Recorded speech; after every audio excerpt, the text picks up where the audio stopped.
name is Rachel if you're new here, and I do videos about living my life as a disabled teenager. And yes, the setup is a little different. I'm not at my desk because I got a ring light. So yeah, that's gonna be fun. I'm like so excited. Like really, I'm honestly so excited. So we're going to be talking today about stimming. And if you don't know what that is, it's basically self-stimulatory behavior. So I want to talk about how it relates to cerebral palsy, because a lot of times when people think of stimming, they think of like autism, disorders like autism, etc., etc.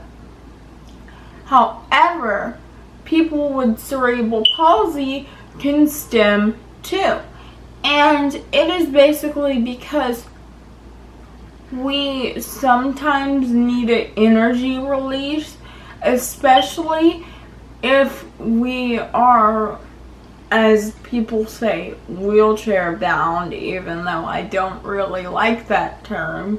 Some of us are though, and so if you're a wheelchair user, then you don't always get to stand up or walk around, you know, and burn off certain energy. So like if I get excited or something, I will go like this a lot of the times. I'll take my hands and go like this. Or another one that I do is I shake my head back and forth like this. And then another thing I do sometimes, I do this one a lot when I'm jamming out to music. I'll just go like,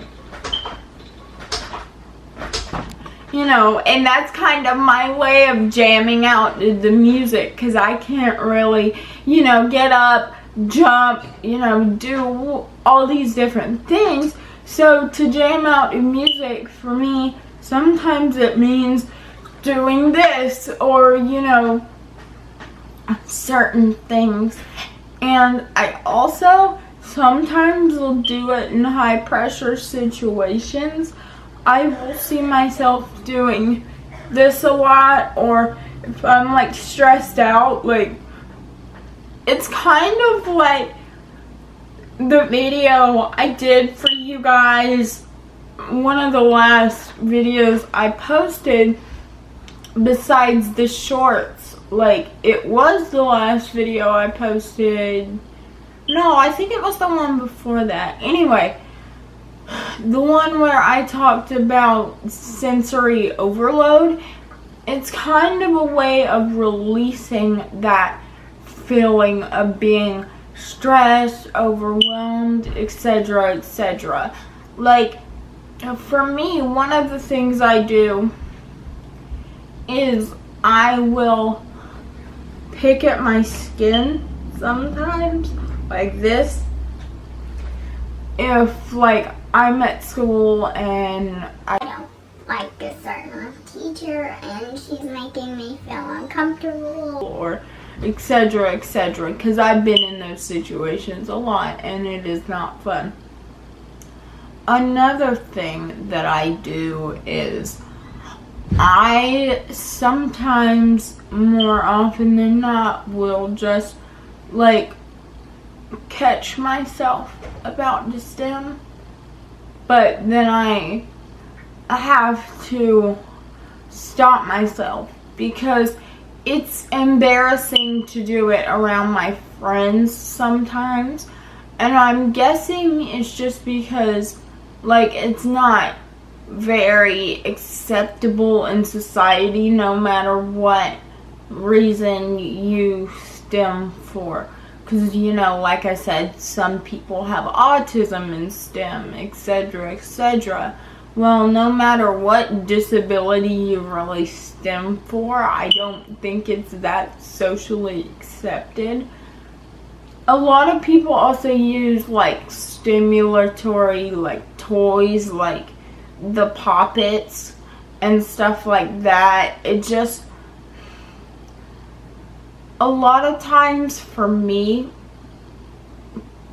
it's a way of also kind of gaining control of the situation. Like, a lot of people at my school make me feel uncomfortable. So what I'll do is I'll just go like this and kind of pick at my skin a little bit. A lot of stems are not harmful. Most of them aren't. But like, when I pick at my skin and stuff, I don't do it to self-harm or anything like that. I just do it so that I'll have something to fiddle with, kind of thing. Like, a lot of times I'll also like peel the gel nail polish off of my nails, or you know, stuff like that. But most of the time I do like movements with my body like this, or like, and like 90% of the time when I stim, it's literally in my room by myself or jamming out to music.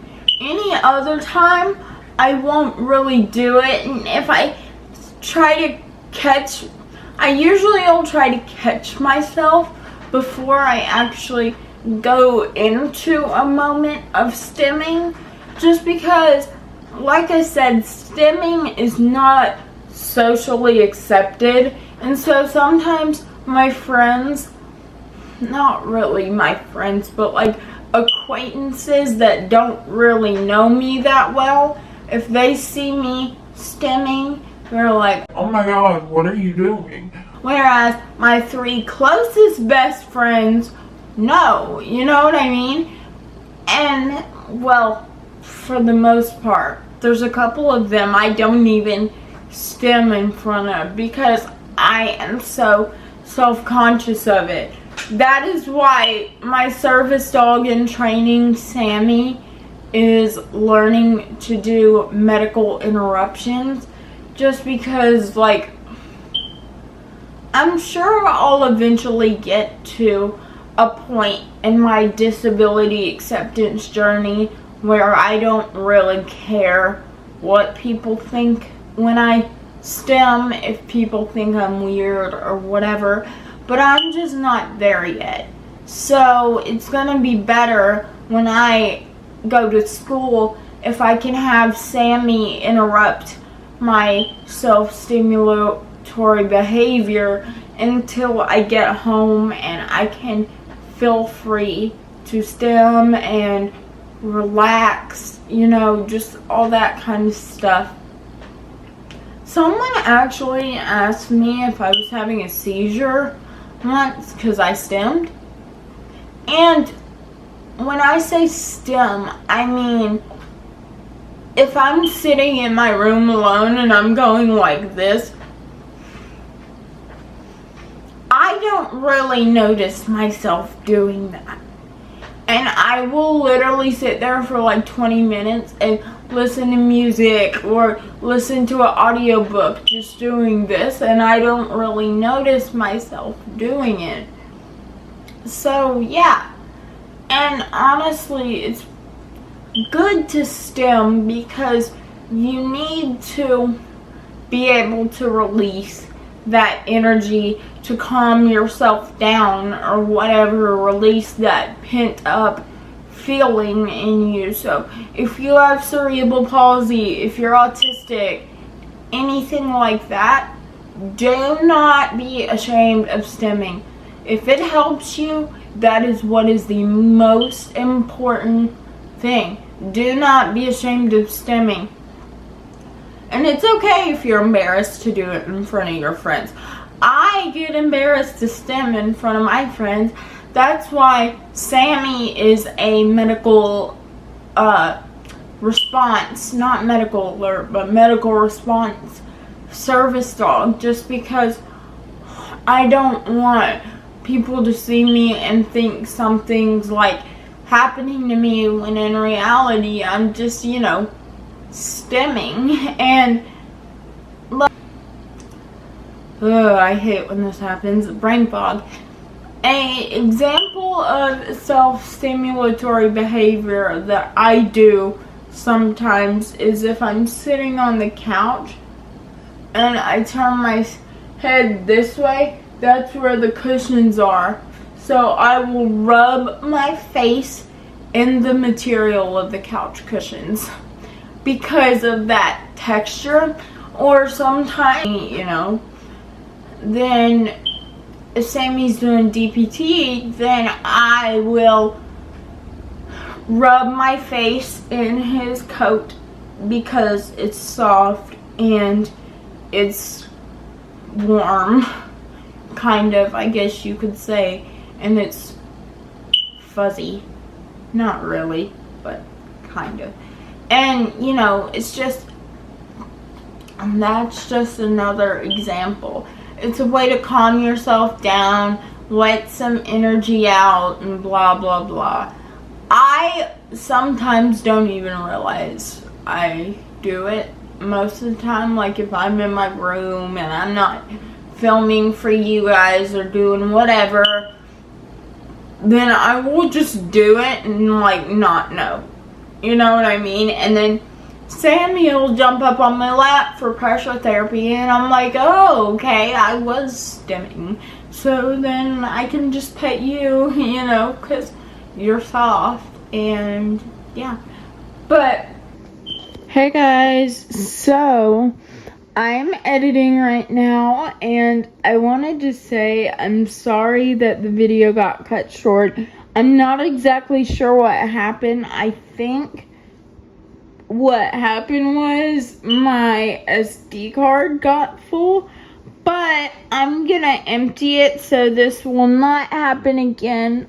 But I just wanted to say that we need to be spreading awareness about all aspects of cerebral palsy and not just the motor disability or whatever else. Like, we do have stimulatory behaviors and we do have sensory overloads and whatever else, but this is just not talked about enough. So a lot of times not even people with cerebral palsy know. So we need to be spreading awareness to more of these things, and you guys can help me do that by clicking like and clicking the subscribe button. And when you click the like button, it's gonna help boost our videos in the YouTube algorithm, and then more people are gonna see them. And yeah, that'll be great for not only our channel, but the community itself. So